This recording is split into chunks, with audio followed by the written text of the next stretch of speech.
Hi guys! For today's vlog, samahan niyo akong mag-inarte. Mag-inarte tayo guys sa salon kasi gusto kong ipaayos yung aking kuko. So kung mapapansin nyo, sa una kong vlog, ang budget dito is 1,000 pero ibinigay ko yung kalahati na 500 kasi nga makaka-discount ako. So nandito na naman ako ngayon sa GN Salon kung saan nagpareban si Ate JB. So dito nga guys, ipapaayos ko yung kuko ko kasi medyo mahaba siya, pero sadya ko yung ipinahaba para magkaroon ng design.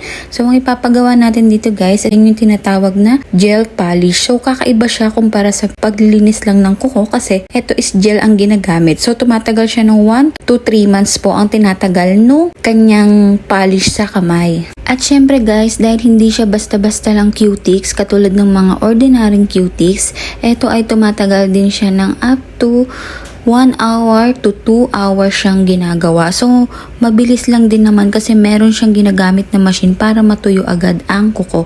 Eto guys is meron kasi akong gaganapin na pag-iinarte ko sa buhay kaya kailangan kong maganda ang aking kuko. At abangan nyo yun sa mga susunod kong vlog kung bakit nag-iinarte ang tita nyo. So, ayan nga guys, so ang galing-galing nila maglinis talaga ng kuko kasi nakaka-relax talaga siya dahil natatanggal nila yung pinaka-ingrown ng yung kuko.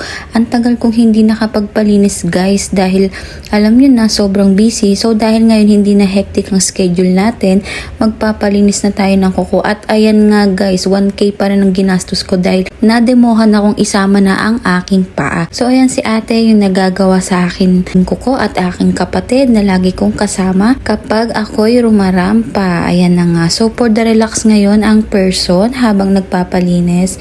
Ang sarap ng feeling ng ganito na makapag-inarte tayo once in our lifetime. So, hindi naman once in our lifetime kasi nagagawa ko naman to nung nasa abroad ako. Dito lang sa Pinas kapag may occasion. Ang ganda ng setup ng kanilang salon guys. So, nakaka-relax talaga. So, habang nililinis yung kuko ko, ako ay nagre-relax. Ayan, pa-selfie-selfie lang ang tita nyo. Todo inarte ako talaga. Habang hinihintay kong matapos si ate sa paglilinis ng aking kuko. So, ayan na nga guys, for the coating na si ate. Kung mapapansin nyo guys, so, yung kuko ko, kino-coating niya siya ng natural. So, ayan yung tinatawag nilang pampatigas dyan guys ng pinaka-gel natin na gagamitin para dun sa aking mga kuko.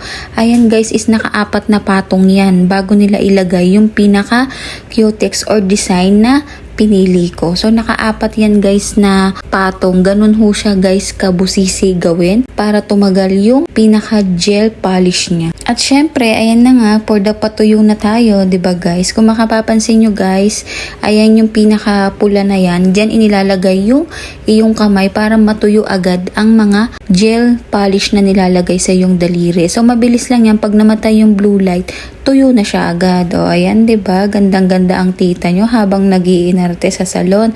Kailan kaya to ulit mauulit? At after nga guys mapatuyo yung pinaka-clear coating niya na inilagay sa aking daliri o sa aking kuko, eto na tayo ngayon guys. Ayan, ina-apply na yung design na gusto ko. Since ang gusto ko is clear lang siya tapos na may pagka-gold ang kulay. So, 5 patong guys ang ginawa dyan para siya makita talaga yung pinaka-design. Kasi guys, so sa unang apply niya, medyo light lang siya.